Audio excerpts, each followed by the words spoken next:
Hello everyone, good morning সবাইকে। এখন বাজে হচ্ছে সকাল 7:10 আর বাইরে আজকে প্রচণ্ড পরিমাণে হচ্ছে ওয়েদার খারাপ। আজকে আমি স্যাটারডের ভ্লগ করছি। জাস্ট আমি জানি না বোঝা যাচ্ছে কিনা।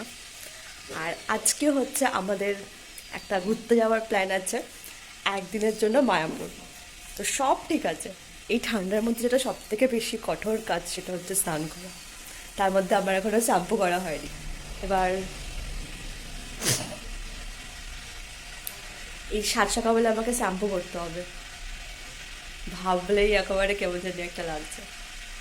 যাই হোক, তো আজকের ব্লগটা চলো স্টার্ট করা যাক। আর স্নান তো করতেই হবে।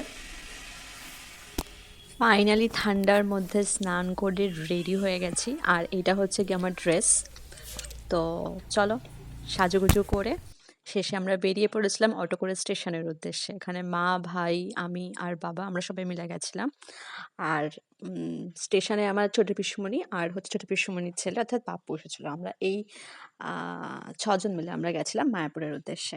দেন আমরা সোদপুর থেকে হচ্ছে কাটোয়া লোকাল ধরেছিলাম, আর দীর্ঘ 2 ঘন্টা জার্নি কমপ্লিট করে ফাইনালি নবদ্বীপ ধামে এসেছি। এই যে আমার মা, এই যে আমার পিসিমণি। তারপর এখান থেকে আমরা আবার যাব হচ্ছে মায়াপুরে। এখানে প্রচণ্ড ঠান্ডা, মানে বাইরের অবস্থা দেখে বোঝাই যাচ্ছে পুরো কুয়াশায় পরিপূর্ণ। বাট তারপর আমরা স্টেশন থেকে বেরিয়ে একটা টোটো করে প্রথম যে গন্তব্যে এসেছিলাম সেটা হচ্ছে পোড়ামাতা মন্দির। আর নবদ্বীপ থেকে এলে প্রথম সবাই এই মন্দিরটাতেই আনবে, কারণ এই মন্দিরটা হচ্ছে এখানে প্রথম খুব জাগ্রত একটি মন্দির।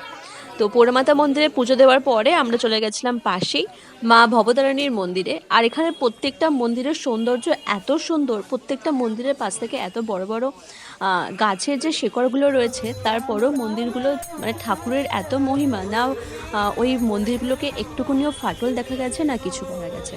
যাই হোক, তারপরে আমরা আমাদের সেই যে টোটো, সেই টোটো করে আমরা চলে আসছিলাম নবদ্বীপ থেকে মায়াপুরের উদ্দেশ্যে। কারণ আমরা বেরিয়েছিলাম সকাল 8:30টার ট্রেনে, কিন্তু আমরা পৌঁছেছিলাম তখন 12:30।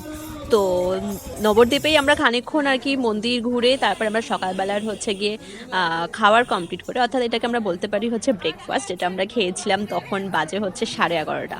তারপর 10 টাকার টিকিট কেটে নবদ্বীপ ধাম থেকে আমরা চলে যাচ্ছিলাম মায়াপুরের উদ্দেশ্যে। আর এখানে এক জিনিস খুব বেশি করে দেখা, যেটা হচ্ছে বাবাদের যে ভালোবাসা। আমার বাবা, আমার ব্যাগে কিন্তু এমন অর্থে কিছু ছিল না, কিন্তু তাও যাতে আমাকে এই ভারটুকুনি বহন না করতে হয় তার জন্য কিন্তু আমার বাবা পুরো ব্যাগটা বহন করে করেই নিয়ে যাচ্ছিল। তো যাই হোক, আমরা হচ্ছে তারপরে লঞ্চে উঠে গেছিলাম, এবং লঞ্চ করে আমরা মায়াপুরে আসার উদ্দেশ্যে যে জিনিসটা তোমাদেরকে আমি আজকের ভিডিওতে দেখাচ্ছি সেটা হচ্ছে গঙ্গা আর জলঙ্গি নদীর মিলনস্থল, যেখানে গঙ্গা আর জলঙ্গি নদীর জল কখনোই এক হচ্ছে না। যদি তোমরা কেউ নবদ্বীপ থেকে যদি মায়াপুরের দিকে যাও, তাহলে এই গঙ্গা পারাপারের সময় অবশ্যই তোমরা কিন্তু এই জিনিসটা খুব ভালোভাবে উপভোগ করো। দেখো, এই যে তোমরা অবশ্যই বুঝতে পারছো আশা করি, আর একটু কাছ থেকে আরো ভালোভাবে বুঝতে পারবে। আর এই জিনিসটা খুব সুন্দর লাগবে। তোমরা যারা প্রথমবার যাচ্ছ তারা অবশ্যই দেখো, আর যারা গেছো তারা তো অবশ্যই জানো যে এই বিষয়টা তোমাদের কাছে বা কতটা দেখতে সুন্দর লাগে। একইভাবে যদি কেউ নবদ্বীপে আসো মায়াপুর থেকে, তাহলেও কিন্তু তোমার জিনিসটা খুব ভালোভাবে বুঝতে পারবে। তো যারা ভাবছো যে নবদ্বীপ থেকে মায়াপুরের দিকে যাবে বা মায়াপুর থেকে নবদ্বীপে আসবে, তারা এই জলপথে এই বিষয়টা দেখতে পেলে কিনা আর তোমরা কেমন বুঝতে পারলে কিনা অবশ্যই কিন্তু কমেন্টে জানিও। ফাইনালি আমরা কুয়াশা ঘেরা বা কুয়াশাচ্ছন্ন মায়াপুরে পৌঁছে গেছি। আর এই ওয়েদারটা হচ্ছে পারফেক্ট ওয়েদার ফর মায়াপুর ভ্রমণ। এখানে না কোনো রকম কোনো গরম আছে, না প্যাচ প্যাচে কোনো ব্যাপার আছে, না খুব ঠান্ডা আছে। তো চলো মায়াপুরের চূড়াটা তোমাদেরকে দেখিয়ে দিই। সকাল সকাল কাঁপতে কাঁপতে স্নান করে বেরিয়ে মেন উদ্দেশ্যে যখন পৌঁছানো যায়, তখন যে মজাটা লাগে, আমি জাস্ট আমার ছোট পিসির ছেলে অর্থাৎ পাপ্পুকে সেই জিনিসটাই আর কি, ওর কেমন অভিজ্ঞতা সেটাই আর কি জিজ্ঞাসা করে নিয়েছিলাম। সবে এসে নেমেছি মায়াপুর, এখনো মন্দিরে ঢুকতে পারিনি, পিছনে মন্দির যাচ্ছি। ডিসেম্বর মাস শেষ, অসম্ভব সুন্দর ওয়েদার, এখনো পর্যন্ত রোদ ওঠেনি, আজকে উঠবে বলেও মনে হচ্ছে না। কুয়াশা পুরো ভরা, মন্দিরের দিকে এগিয়ে চলেছি। ভেতরে যাই, সারাদিন এখানে ঘুরবো, দুপুরে খাওয়া দাওয়া করবো। দেখা যাক, আগে আগে আরও ভিডিও আপনারা আপডেট করতে থাকবে। হরে কৃষ্ণ। হরে কৃষ্ণা। এখানে শুধুমাত্র হচ্ছে কি এত পরিমাণে বাজার, ঢুকেছি, নবদ্বীপ পর্যন্ত ঢুকেছি, তো এখন মোটামুটি বাজে হচ্ছে 12টা আপ হয়ে গেছে। তো এখন তো সেই অর্থে মায়াপুরের গেটও বন্ধ। তো ইচ্ছা আছে আগে এই বাজারগুলোকে, মানে এই বাজারগুলোকে আগে একটু ঘুরে নেব। ইচ্ছা আছে এবারে একটা গ্রোপিডের স্ক্রিনার, তো দেখা যাক, মানে তো দেখা যাক কেমন আর কি প্রাইস বলে বা কেমন আর কি হয়। তো চলো আস্তে আস্তে তোমরাও আপডেট হতে থাকো। তো যারা আর কি তোমরা ভাবছো এই গরমের পরে এই ডিসেম্বরের হচ্ছে গিয়ে ছুটিতে কাটাতে আসবে মায়াপুর, তারা অবশ্যই চলে আসতে পারো, কারণ এখনো মোটামুটি ফাঁকা আছে। আর এই যে সুন্দর করে মায়াপুরের বাজারও বসে গেছে, ভিড় তো প্রচন্ড পরিমাণে আছে, প্রচন্ড পরিমাণে। এক্ষেত্রে আমি যে কথাটা তোমাদেরকে আপডেট দেব সেটা হচ্ছে, যারা চাইছো যে মায়াপুরে এসে এক রাত্রি থাকবে আর ভোরের যে মঙ্গল আরতি সেটা উপভোগ করবে, তারা কিন্তু অবশ্যই আগে থেকে অনলাইন বুকিং করে তারপরে এসো। তাহলে এখানে কিন্তু কোনো রকম কোনো ভবন ফাঁকা নেই। যদি তোমরা চাও যে মায়াপুরের ভেতরে থাকবে তাহলে কিন্তু অবশ্যই আগে থেকে প্রি বুক করে তারপরে এসো। আর তাহলে বাইরের লজ আছে, তোমরা সেখানে থাকতেই পারো। কিন্তু যদি ইন্টারেস্ট থাকে যে না মায়াপুরের ভেতরে কোনো ভবনে থাকবো, তাহলে কিন্তু অবশ্যই প্রি বুক করতেই হবে। তারপরে আমরা খানিকটা মায়াপুর ভ্রমণ করে আমরা চলে এসেছিলাম গীতা ভবনে। আমরা হচ্ছে আমাদের দুপুরবেলার লাঞ্চ কমপ্লিট করতে। যেহেতু এখানে একটা নির্দিষ্ট টাইম পিরিয়ডের পরে আর কোনো রকম কোনো ভোগ দেওয়া হয় না, তার জন্য আমরা খুব বেশি সময় নষ্ট না করে আমরা চলে এসেছিলাম আমাদের লাঞ্চ কমপ্লিট করতে।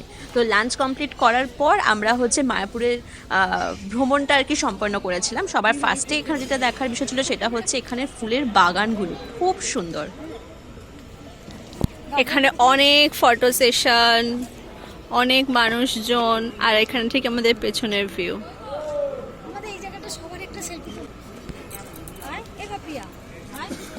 আর এই যে আমাদের গীতা ভবন, এখানে অনেক ভবন আছে কিন্তু একদিনে কভার করা বড়ই কঠিনতর ব্যাপার।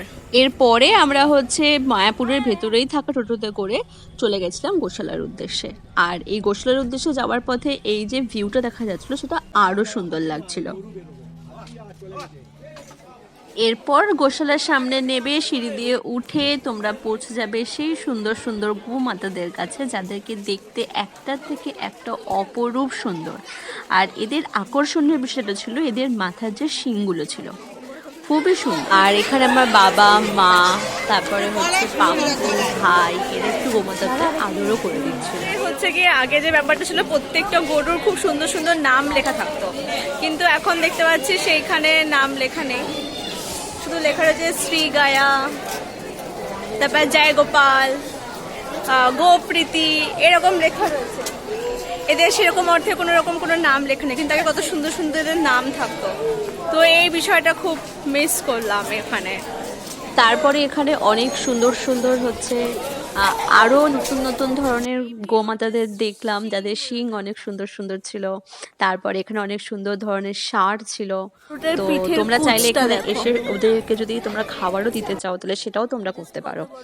তো এইভাবে হচ্ছে কি আমরা গোশালাটাকে ভ্রমণ করলাম। আর যদি তোমরা চাও তোমরা অবশ্যই কিন্তু এই গোশালার নিচে যে স্টলগুলো রয়েছে সেখান থেকে দই কিনে খেতেই পারো, যেটা খুব সুন্দর খেতেও হয়। তো ফাইনালি আমরা হচ্ছে কি গোশালা থেকে বেরাই এবং আমরা যাই হচ্ছে মায়াপুরের ভেতরে থাকা যে মিউজিয়াম, সেই মিউজিয়ামে। আর মিউজিয়াম থেকে যখন আমরা বেরাই তখন অলরেডি 5:30 বেজে যায়। আর 5:30টার পরে 6টা থেকে হচ্ছে মন্দিরের সন্ধ্যা আরতি শুরু হয়, যেটা দেখা হচ্ছে গিয়ে মেন আকর্ষণ ছিল। আর যদি তোমরা শনিবার দিনকে যাও সেদিনকে তোমরা দেখতে পাবে এত সুন্দর একটা পথযাত্রা, যেখানে আগে হচ্ছে শনিবার করে খুব সুন্দর হাতি পরিক্রমা হতো, কিন্তু এখন সেটা হয় না, সেখানে এখন গো পরিক্রমা হয়, যেখানে সামনে থাকে হচ্ছে গৌরনীতে, আর পেছনে আসে আমাদের রাধাকৃষ্ণ। খুব সুন্দরভাবে একটা নগর পরিক্রমা হয়, দেখতে এত সুন্দর লাগে যে এটা হচ্ছে মিস করা মানে অনেক কিছু লস করে ফেলা। আর এর পরে পরেই সঙ্গে সঙ্গেই হতে থাকে হচ্ছে মেন মন্দিরের সন্ধ্যা আরতি। তো সন্ধ্যা আরতিতে যেহেতু ফোন কোনো কিছু অ্যালাউ করে না, তো দিনটা যেহেতু একদিনে ছিল তাই জন্য সন্ধ্যা আরতি দেখার পর আমরা আস্তে আস্তে বাড়ির দিকে রওনা হই, অর্থাৎ মায়াপুরের দিনটা আমরা এখানেই শেষ করি। তো এই ছিল একটা ছোট্ট সুন্দর মিনি ব্লগ, যেই ব্লগে আমি তোমাদের সাথে শেয়ার করলাম স্যাটারডের একটা গোটা দিন আমরা কেমনভাবে কাটিয়েছি। তো তোমরা যদি সামনে কেউ মায়াপুরে যেতে চাও তাহলে অবশ্যই জানিও তোমরা কে কে যেতে ইচ্ছুক হচ্ছ বা যাওয়ার জন্য তোমরা অনেকদিন ধরেই আগ্রহী। আর এই ছিল একটা ওভারঅল দিনটা আমরা এখানেই শেষ করেছিলাম। এই ছিল একটা ছোট্ট ব্লগটা কেমন লাগলো অবশ্যই তোমরা বলো, ভালো লাগলে অবশ্যই কমেন্ট করো, একটা লাইক করো, সাবস্ক্রাইব করে আরও এমন ব্লগ দেখার জন্য সাথে থাকো।